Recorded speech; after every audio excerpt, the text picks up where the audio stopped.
Hello everybody, it's Wendy, and today I am doing a video especially for the newbies. So this is Jewelry Making 101, the very basics. And I have a lot of new people, new beaders on my channel. I hear that all the time. And I know you guys have a lot of questions about everything. And so I thought I would just address the basics in this video, the basic findings, the basic stringing materials, the basic tools. And I just thought that might help you guys out a little. So if you're an advanced beader and you want to listen to this, that's just fine. But just so you know, this is going to be the very basics, okay? So first thing I'm going to start with are tools. Okay, everybody's always asking me about my tools. What tools do you use? What should I get? You know, what's good? So the first thing is a tape measure. Now I got this free from Fusion Beads, but it came with an order. But I use a tape measure all the time, or a ruler. It's good if you have a ruler with millimeters on it because everything's measured in millimeters for the most part in beading.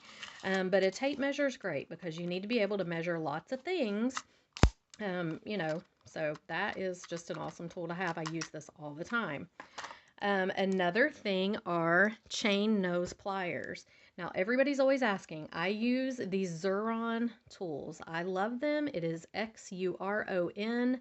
Xuron is not paying me to say this. I just love their tools. These are the short chain nose pliers.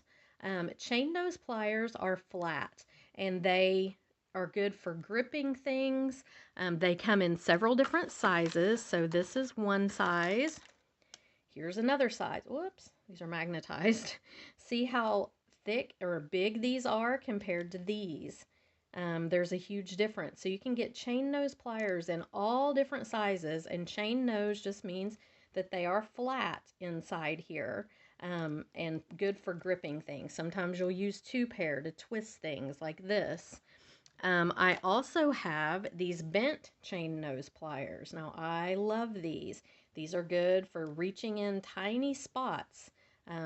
Yeah, love these to death. And then I have tweezer chain nose pliers. So these are very long and thin. They're like the bent, except for they're not bent. They're just flat. But again, good for reaching in tiny places. So there's a bunch of chain nose pliers. You can get these in all different sizes, all different widths. You can get them nylon coated to work with wire. You can get them serrated to like grab, I guess, grip more. I've never used the serrated chain nose pliers before. I've never needed them. I don't think these are serrated. They have a little more of a texture in there, but yeah, so that's chain nose pliers. The next thing you're going to need are round nose pliers. Now, these are Xuron round nose pliers, and they are weird. Let me just say, I've never seen another pair of round nose pliers like these Xuron ones. They're just kind of strange, but they have become my favorite because they almost look square, but they're not. But they are teeny tiny down here on the end. So if you want to make loops, you're going to want to go down here on the end to make tiny loops, or up here to make bigger loops. Here's another pair of round nose pliers. I like this pair too because it's very small. They get very tiny and intricate, and I like making small loops. But if you can see, the Xuron ones are just shaped different than these. It's really kind of strange. I don't know, maybe these are good for making square jump rings up here or something. I don't know, I've never done that. But these are round nose pliers. These are what you use to make loops, to roll loops with. It's going to make a round loop on your project. These are crimping pliers, and if anybody knows, I have had a love-hate relationship with crimping. Crimping is when you use these little teeny tiny beads and you flatten them to stop things from falling off of a piece of chain. I'll show a little bit more into that in a minute. But these are the Xuron brand. They are my favorite crimping pliers, and if you can see, there's a little divot in here that makes your crimp have two little channels that your chain goes on either side, your stringing material goes on either side, and then you use these other little ways here to round your bead up. I'm not a big fan of crimping. It's been a love-hate relationship with me and crimping, but I do use these pliers. Another thing you're going to need are cutters. Now, these are flush cutters. As you can see, they're flat on this side, so they'll get up next to something and cut it very close. There are non-flush cutters, but I honestly don't have any of them because I never use them. I only use these flush cutters. I love these. So flush cutters, that's another thing that gets used all the time. And I had another pair here I was going to show you just so you can see the difference, but can't seem to find them. I don't know where they went, but anyway, flush cutters are very important. Another type of cutter that you might need, and I don't have mine up here with me, they're memory wire cutters. So we'll get into memory wire in a minute, but when you cut memory wire, it tears up these. So you don't want to use these on memory wire. You want to use an old pair of pliers or memory wire cutters, and they're rounded at the top a little, but they're made especially to cut memory wire. So that's another thing that I use a lot. So flush cutters and memory wire cutters. A beading awl is another thing I use. This is good for poking, like if you've got a bead that its hole is stopped up, you can kind of, get in there and poke it. I use this for all kinds of things. It's just a very sharp little needle tool, but it's something that I use all the time. Another thing are scissors. I get these scissors at the Dollar Tree. They're Westcott brand. They're very sharp. I love them. I use this big pair, and then I have a micro pair. I actually bought a pair of them today. Here they are from the Dollar Tree as well. These little micro scissors. I use these guys, both of these, all the time. So they're very, a pair of scissors is something you're going to need. Okay, so that's pretty much it for the tools. Those are the tools I use all the time. Now, let me see here. Let's talk about clasps for a minute. I don't have a lot of examples of clasps out here because all of my stuff is packed. Most of my clasps are packed, unfortunately. But the two most common types are lobsters, which is this one. It looks like a little lobster hook. And toggles, which is this. So your toggle, your bar goes on one side, your ring goes on the other, and he goes right through here and clasps onto the ring just like this and hold your piece of jewelry in place. The lobster you'll use a jump ring or any type of ring, and he will clasp right onto it. And this will go on one side, this will go on the other. Okay? This is a magnetic clasp. These are very strong. These are made to use with Coriana chain. This one is actually magnetized wrong. The two big ends should go together, two small ends should go together. So I'll have to find the mate to this guy. But these are great for this version here. I really like. I'm not a big fan of magnetic clasps for the most part, but these are very strong. There are these barrel types. There are round ones. There are even ones that have like a little tray and a little thing that sits down in it. I don't have any of those here to show you, but you can look up types of magnetic clasps on Google. It'll show you all kinds of things. There are S-hook clasps, which look just like it says. There's an S on one end and a hook on the other, and they hook together. There are hook and eye clasps. There are fold-over clasps. So if you want to see pictures of all those, like I said, I'm sorry, my stuff is packed. Just Google pictures of jewelry clasps, and it will bring them up. But these are the most common. The toggle, the lobster, and the magnetic are really the most common types of clasps. Okay? Ear wires. Let's talk about ear wires. There are so many types of ear wires. It's just unbelievable. The most common you're going to find is a fish hook, like this one, or a ball hoop, a ball pin. Actually, these are called ball pin. It's just a ball. This little thing opens up here, I think. Let me look and see. Some of them open, some of them don't. Whoops, that's my cutters. I don't really want to cut it. Some of these open and some don't. This one does not look like it opens. So what you would do is you would just take a jump ring and attach whatever you're attaching. Same, your fish hook will open. These open pretty much always open up. And you can either open that like that and attach your jewelry piece in, or you can use a jump ring. Either way. But these are fish hooks. Then there are chandeliers. So chandeliers come in a million different styles. Here's one example of a chandelier. It's got several ways to attach things on the bottom. This one has a loop here, and then you would hook your ear wire on up here. So that's a chandelier. Here's another chandelier. There's billions of them. Another thing is a hoop. This is a hoop. Now you would take this, you pull it right out of there. You would bead on here or hang whatever you want. You scoot this little guy right back in here. And then you crimp this down. You would take your plier and just crimp that tight, and it'll keep it in there. And then you hang it from whatever you're going to hang it from. It also has a little loop there. I like these really well. This is another type of ear wire. So it has a hole here. You would just put your head pin through here or your eye pin through here. You could hang something from it, and then hook your ear wire up here. So that's another one. Here's another type. This could be a chandelier if you wanted to hang things from the bottom, or you could just hang something right here. There are also lever back ear wires. I don't have any of mine out, but they are like, they have a little open and close lever. There are kidney ear wires that look like a kidney. Again, you can Google pictures of ear wires and it'll bring up all kinds of things. There's a little bit of a gray area between chandeliers and connectors, I found. So connectors are things that you want to connect together. So this could be a chandelier ear wire. You could hang 3 things from it and a fish hook at the top or a ball post at the top. Or if you wanted to make a bracelet, a 3-strand bracelet, you would put one here, pretend like this is the same thing. One here, you could string your stuff in between and then put your clasps on here, and it's a reducer. It reduces you down from 3 strands to 1. Or it can be a chandelier. So it could be a pendant even. I mean, there are a lot of this stuff there are multiple uses for. This is a charm, but it could also be a chandelier because you could hang things from here.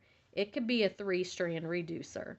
It could be a pendant. So this right here, this is a link. It could be 2 strands down to 1. It could be a 2-strand reducer. It could be a chandelier ear wire hanging like this. So there are a lot of things in jewelry making that can double as other things. Here's another one. This could be a chandelier. You could hang things from all these little things and put an ear wire up here. It could be a pendant. It couldn't really be a reducer. I wouldn't use it for a reducer, but it could be a link. You could link another one right here, hang something from here and put chain up here and make a necklace. I mean, there's so many things that you can do. So that's ear wires, connectors, chandeliers. Let's talk about rings, jump rings. Okay, so jump rings come in 1,000,001 different styles as well, and I had some other ones out here. Where did they go? Did I lose my jump rings? No, I didn't. Okay. So jump rings are either open or closed. This is considered an open jump ring because it's open. If you can see, it needs to be closed up before you can use it or nothing will stay on it. This is considered a closed jump ring. It's closed. It is unsoldered because it will open. So I can open it up. So it's closed. This jump ring was closed and unsoldered. Okay, just like this. This jump ring came already open and unsoldered. So all they do really is save time. If you order open jump rings, they're all going to come open. You don't have to take the time to open them. If you order closed and unsoldered, they're all going to come closed. You're going to have to open them up to use them. Okay, this is a soldered jump ring. This will not open. This is used to connect things together or to hang as a little drop from something. This is a soldered jump ring or ring. It can be called a jump ring or not. It's closed. It doesn't open up. You could actually, this could be a chandelier finding. You could hang things from here, put an ear wire up here. I mean, there's tons of different things. Here's a little moon-shaped ring. It doesn't open either. Here's a little triangle. These are on my website. The moon, the triangle, the flower, and the oval ones, and the teardrop, and this one. These are all on my website. There's a teardrop. Now, if you can see, these are fancy. They're faceted on one side. See the facet on there? Not on the other side. Here is a soldered ring. This one's closed. It won't open. It's used to link things together or to hang something from.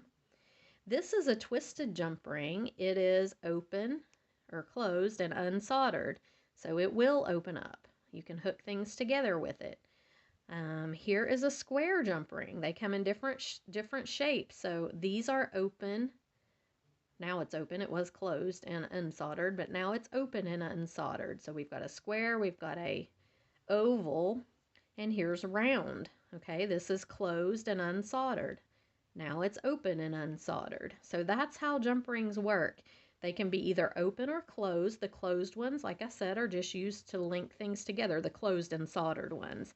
The open rings will open. You can hang things from them or hook a clasp on with them. And jump rings come in all different shapes and sizes.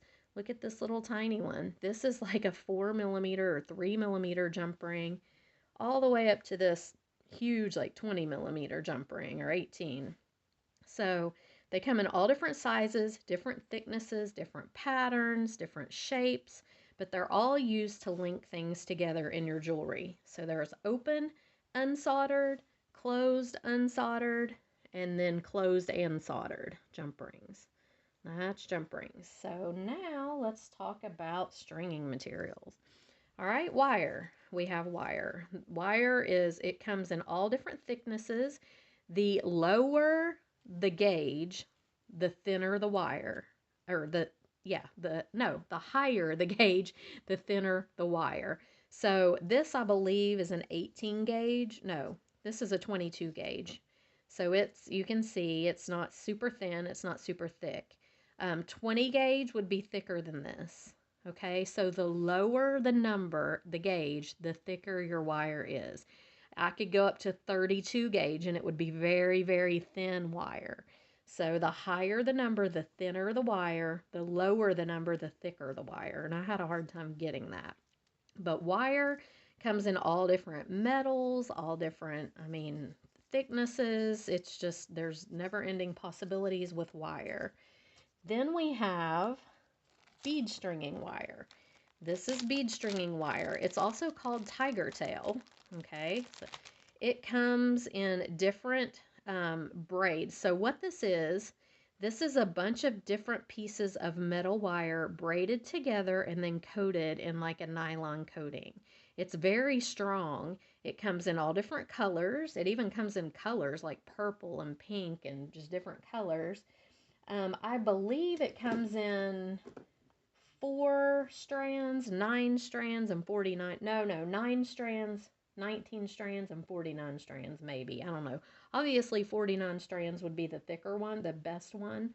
I'm not sure what this one is, but this is just used for stringing beads. So this is called tiger tail. This is kind of an antique gold color. Let me get this out. It's sticky tape. But you can string beads onto this. You can string bales onto this. Like say, I have a bale here that will go onto this. Let me find it. Yeah, here we go. So this bale, this can hang on this wire like this, and then you would hook something onto it here. There's just all kinds of things you can do. Here's another type of bale that would go on this wire, and then you would hang something from it here. So this is bead stringing wire. It's very commonly used. You finish it off with a crimp bead, and I'll show you crimp beads here in a minute. And you use a wire guardian, and I'll show you that here in a minute too. Okay, so there's wire, bead stringing wire. This is memory wire. Memory wire is like a slinky. It keeps its round shape, and it's like a slinky. So this is used to bead on. You put your beads on here, you take a loop, make a loop in the end with your chain or your round nose pliers. And then if you put beads on here, you look like you have on a multi-layer bracelet. Whoops. So here we have it. This stuff is very tough. It can be difficult to work with, but now if this was all beaded, you would see that I would look like I had on like a 6 or 8 strand bracelet.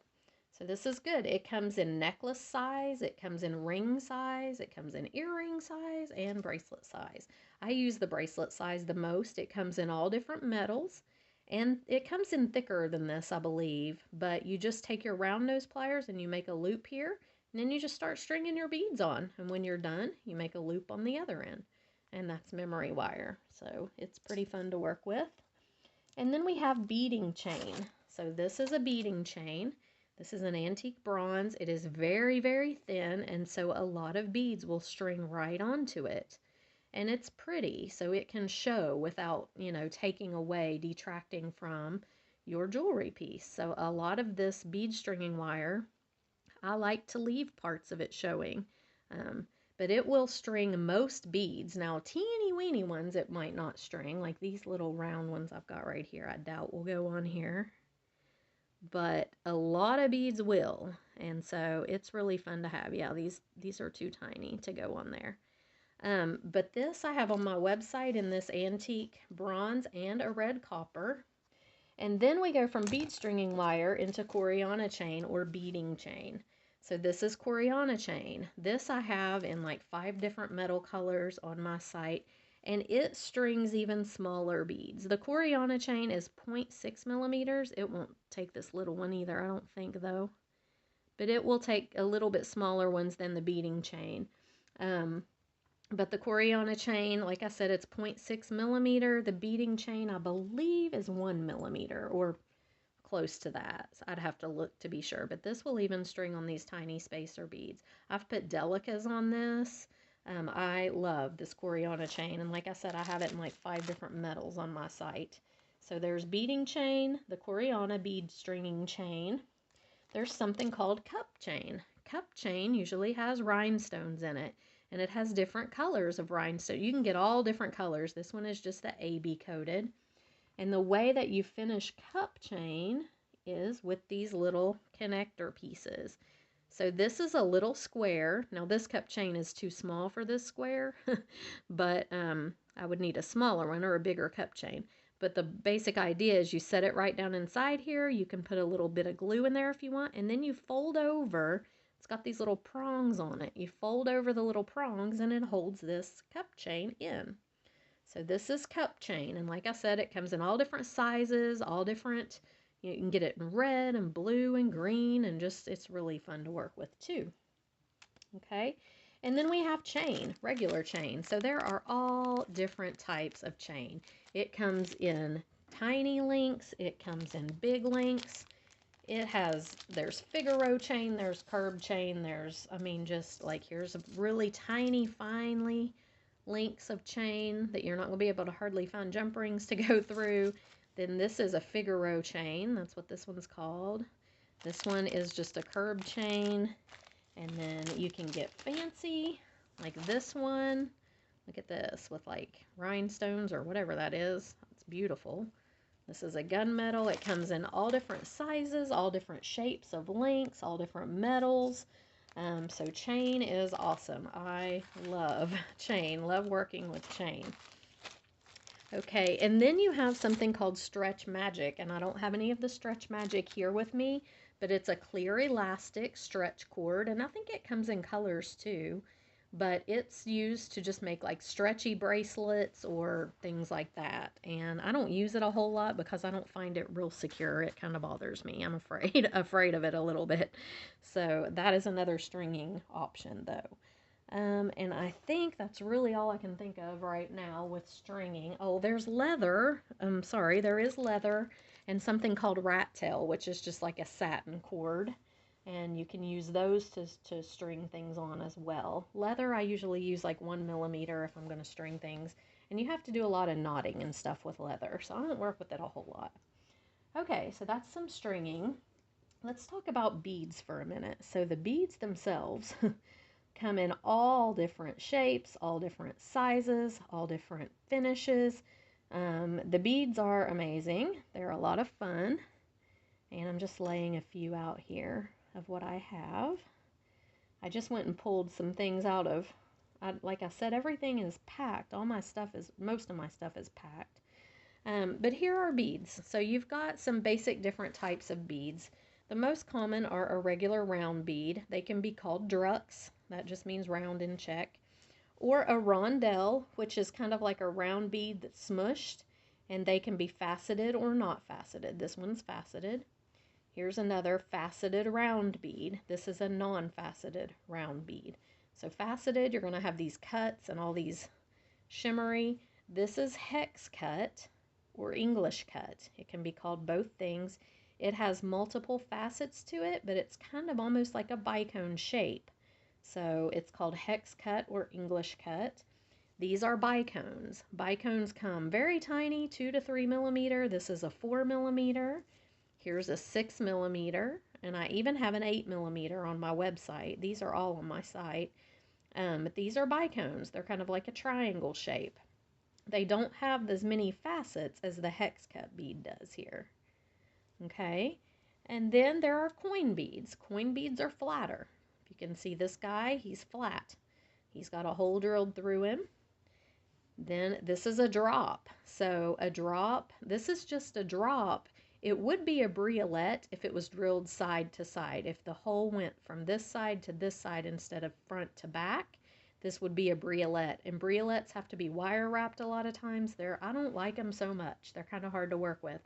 This is a drop. You could put a jump ring through here or a pinch bale. I'll show you those in a minute. There are flower beads. Here's a little check flower. Whoops. There are teeny tiny beads all the way from like 1 and 2 millimeters all the way up to like 20 or 25 millimeters. There are metal beads in all different shapes and sizes. So this is a starfish bead, and it's a bead because it's drilled through. You can string it onto something. Here is a conch shell. Here is one of my favorites. It's a cactus. I think these are so cute. So how cute would this be on the bottom of an earring? You know, you just put your little beads on there and put a hook on the top and you've got an earring. So these are beads, metal beads, spacer beads. They come in all different. They come in gemstone, they come in acrylic, they come in resin, polymer clay, metal, glass, crystal. These are crystal, gemstone, all different types of beads. So it's endless with beads, the possibilities. And a lot of people ask me, you know, what do you buy to start out? What I would do and what I did when I first started out before I had much of a stash is I would go on YouTube and find a video of something I wanted to make. And then I would go just buy the items to make that particular project. And then eventually you build up your stash doing that. So that's how I started out. Let's talk about pins, head pins and eye pins. Okay, so head pins they have a flat, or not necessarily flat. I mean, it can be decorative like this one. It could be a paddle like this one, but they have an ending on them. So not a loop ending. Let me say that. I don't know how to even describe that. But a head pin, you can put a bead on. So let me find my bead here. You can put this bead on, and you want to use a head pin when you don't want anything dangling from it, okay? So if I wanted to put this bead on an earring by itself, I could do this, make a loop up here, and hang my fish hook. But say I wanted to dangle something from this earring. So I wanted to have a loop on the bottom to put something else on or connect something to. Like here's an example, this necklace. These connectors I made using that bead with eye pins because I wanted them to connect on either side here. These ones I used a head pin because I needed them to connect at the top but not connect to anything on the bottom. So that's your difference between head pin and eye pin. So this one, you know, I could hang something from here. I could put something on a head pin. Say we just do this starfish bead. I could put something on this head pin, make a loop here, and hang it from this. So head pins, you don't need to hang anything from the bottom. Eye pins, you want that loop there so you can hang something from the bottom. These come in all different thicknesses. This is a ball head pin or ball pin, and these are usually very thin. They're good for wire wrapping. They have this little ball on the end, which will keep most beads on. Some beads will go right through it, but it will keep most beads on. This is a flat head pin. It's just, this is the normal, what you use a lot, just a flat head on there. This is a decorative one. This is a paddle one. And they even have them with swirls. I mean, they make all different. They come as big as 4 or 5 inches long and as small as, you know, 1/2 an inch. They come in all thicknesses, in all colors. So very versatile head pins and eye pins, but that's what those are for. All right, let's talk about, let's see here. Let's talk about bales. Bales are important because sometimes you have things that don't have a loop on them that you need to hang on your chain. So in that case, let me grab this Coriana chain. In that case, this is a glue-on bale. So say I wanted to hang this guy. This is not a good example because it shows on the back of him. Say I wanted to hang him like this. I could glue this right on the back of him and it creates a bale. So I could put this chain through here and hang it. That's a glue-on bale. This is a glue-on bale right here with the heart on the back. Same thing. Let's see, this is a fold-over bale. So this one, I would take it, I would glue on one side, and then I would fold it over and glue on the other side. Okay, that's a fold-over bale. They all just create a way to hang something from your chain. This is a pinch bale. This I would put in either side of the hole that's already here and squeeze it with my pliers, and it would pinch in there, and I've got an instant hanger for my chain. This is another kind of pinch bale. Same principle, but this one's a little wide for this, but you would need a wider thing if you were going to use this pinch bale. Here's another pinch bale. This is a really tiny one. These are hanger bales. So this one you would put directly in your chain like this, and then you could hang something from it. Okay? Same thing with this one. They come in all different shapes, sizes, colors, metals. Same thing with this. You would hang this on your chain. Actually, I did that wrong. You would hang this on your chain. This would be good because it's so big. It would be good for like leather or big link chain and hang your item from it. Here's a little ball one that I showed you a minute ago. This is tiny little hole, but your chain can go right through it. And here's another hanger bale. So same thing. Chain goes right in here, or leather, whatever you're using, and it creates a way to hang your pendant. So those are bales. Bales, they come in all different sizes, colors, shapes, you know, all different types. They're a lot of fun too. Bezels. Let's talk about bezels for a minute. These are open bezels. This is a closed bezel because these are open, obviously. So if you wanted to use this, the most common usage for these, people put clear packing tape on the back and pour resin in here and put things in it. Both of these types. This one, you would just glue something in, and that brings us to cabochons. Cabochon is basically a bead with no hole and a flat back. So this is a cabochon. It has no hole in it. It has a flat back, and it's to be glued on something. So this is not a very good example because it doesn't fit this bezel. But if this bezel were smaller, I could glue this right in here. Okay. Here's another one. Flat back, no hole. Again, not a good example, but if I had a big bezel, I could glue it right in. So cabochons, they come in gemstones. They come in, you know, everything. These are resin ones. They come just round that look like little pearls, and they're to be glued in a bezel like this, or an open back bezel. You can, I mean, you could just hang something in here if you wanted to. This one you couldn't really because the loop's going the wrong way. You almost would have to use resin with this one or something, but those are bezels and cabochons. Bead frames. This is a bead frame. These again come in all shapes, all sizes, all metals, and here's what you do with them. So this bead frame, I can put beads in here. So I would take this pin, put it right through here, and then I would put some beads in it. And again, you could do any kind of beads you wanted. I mean, this is just an example. There you have it. Now it's a pretty little accent for an earring. It's an earring or whatever you want to make it. Those are bead frames. I've got these on my website, and I have some round ones on my website too. Bead frames, bead caps. Bead caps we use all the time, okay? Bead caps come in all shapes and sizes. They come in glue-on, which is this one. Like you would take this little bunny ears and glue it on this bead. And before you glue it on, you would go ahead and create the rest of your bunny, and then you would glue this on, and it's already got a loop to hang it. So how cute would that be? A little bunny head or a little bunny with a body. I have these in gold and silver on my website. Or this is a filigree bead cap. So these kind of bead caps, you would take your pin, you would put your bead on, and your bead cap on. And it just gives your bead a decorative look. You could put one on the bottom and one on the top, or you could just do one on the top. So they come in all different shapes and sizes.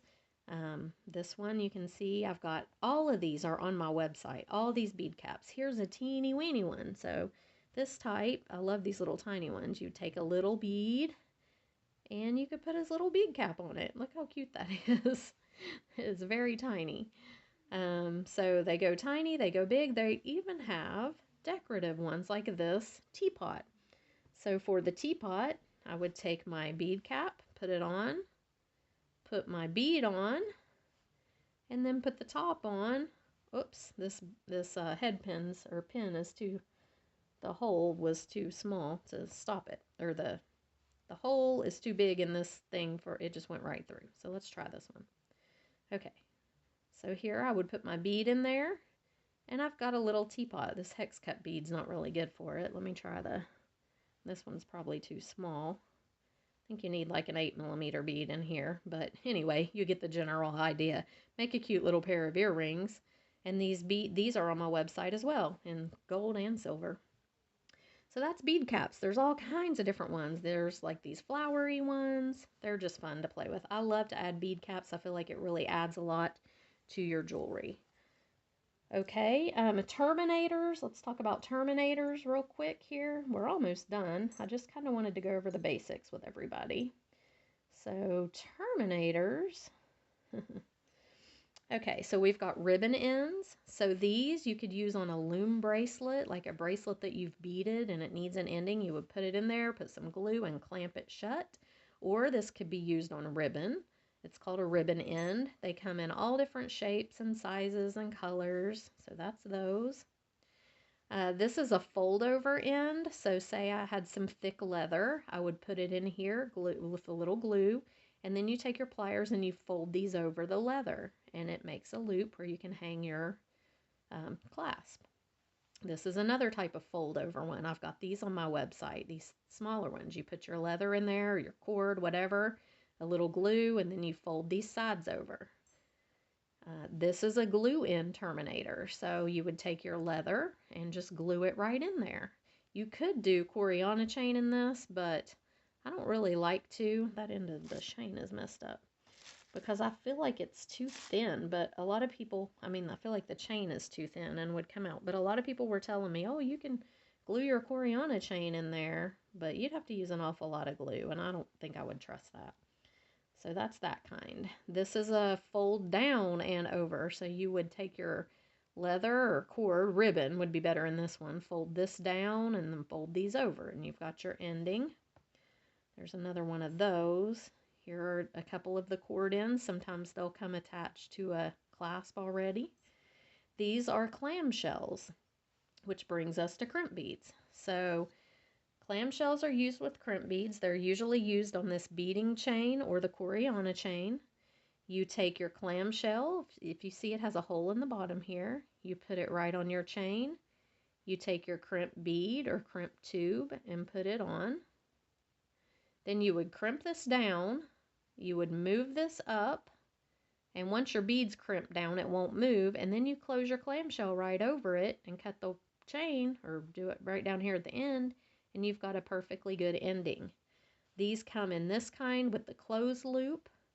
They come in decorative ones like this one with the open loop, and you just take your chain, your round nose plier, and roll this down, make a loop. They come in side fold overs like this little guy. So you would put your bead on your chain, lay it right in here, crimp your bead, and then fold this closed. This is an open loop one, so you would go up through the bottom just like you did on the closed loop, and then crimp your bead, and then close this up, and then roll that down with your round nose pliers. So those are some clamshell covers. This is a wire guard. This is something that you use with the bead stringing wire. So there it is. And the way that you finish off this bead stringing wire is you put your crimp bead on right here. Let me get it on there. Crimp bead on. Then you take this wire guard. Now these are used to protect this chain. It keeps it from fraying or breaking. It's just a protector, and it's got two little channels here. You put your chain or your stringing tiger tail down through, up through one channel and down through the other. And why will it not go down here? And your crimp bead is already in there. Maybe I need to, oh, there we go. Okay, then you would take your crimp bead and slide it up over this other one. I think my chain is or my stringing is frayed on the end there. My wire is making it hard. Okay, then you move your crimp bead up. You pull this up tight. You want this to be in that channel really good.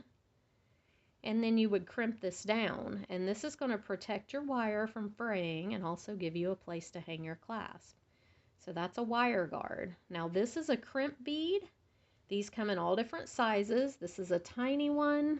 I had a bigger one out here. That's not it. It was a big silver one. I don't know where it went. Maybe this is it. So there's a teeny tiny one. Here's a bigger one. And then there are tubes. Here's a crimp tube. And the tubes work the same way. You just flatten them down. Now if you don't want your crimp beads to show, and you're not using like the lobster or the clamshell, you can use a crimp cover. So once you would put your bead on there, and these guys just got stuck together, they come in really big ones. They come in all different metals. They even come decorative, but these two are stuck together. Well, there they go.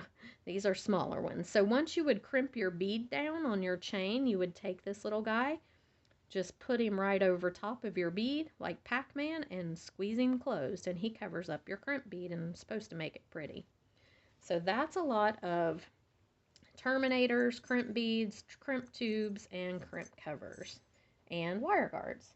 Last but not least, I just wanted to mention Noodle Beads because when I first started beading, I was like, what the heck are these? So these are noodles. Actually, I have one more thing after noodles. These are noodles, and they are used you can actually put like one of these through it and hang something on. You can put your chain directly through here, your stringing, your tiger tail directly through here. They're just a long, thin bead, basically. And they come in all different colors, shapes. Some of them are flat, some of them are curved. A lot of people use them on memory wire because they're curved. So those are noodle beads. And then we have filigree. Filigree is something I use all the time. Now this is cool. You can glue a cabochon in the middle of this, whoops, right here, and look how pretty that is. You can, even that one is pretty. You can use this, you can hang it, you can hang things from it. It could be a chandelier finding. It could be a 2-strand down to 1-strand reducer. It could be a pendant.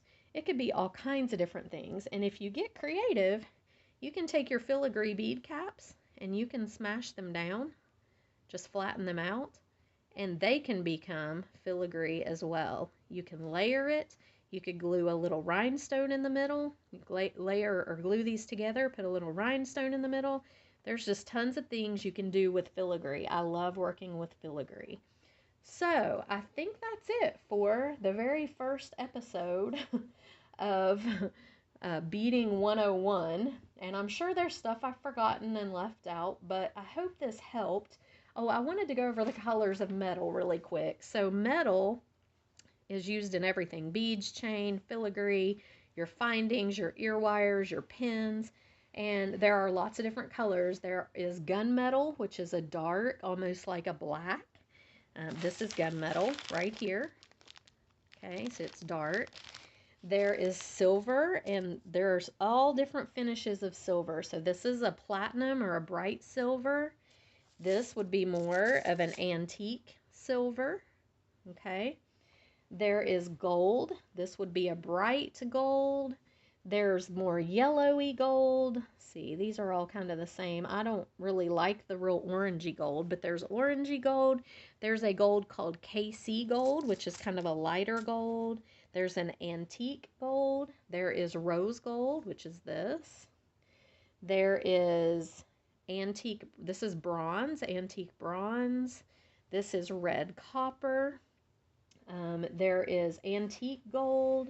There's just all different metals that you can find. I mean, it's just endless possibilities with your jewelry making. So, yeah, it's so much fun. I hope this helped. If you guys have questions, please feel free to post them in the comments. I will try to get to them. Like I said, we're moving right now, and it's kind of crazy. But you can reach me better by email, and I'll put my email in the description box below. But I tend to be able to respond to that a little bit better than the comments because it's just easier for me to sit down at the computer and type than it is on my phone. So anyway, I hope this helped and gave you some information, and I'm going to get off here and get some other things done, and I will see you guys in the next video. Bye.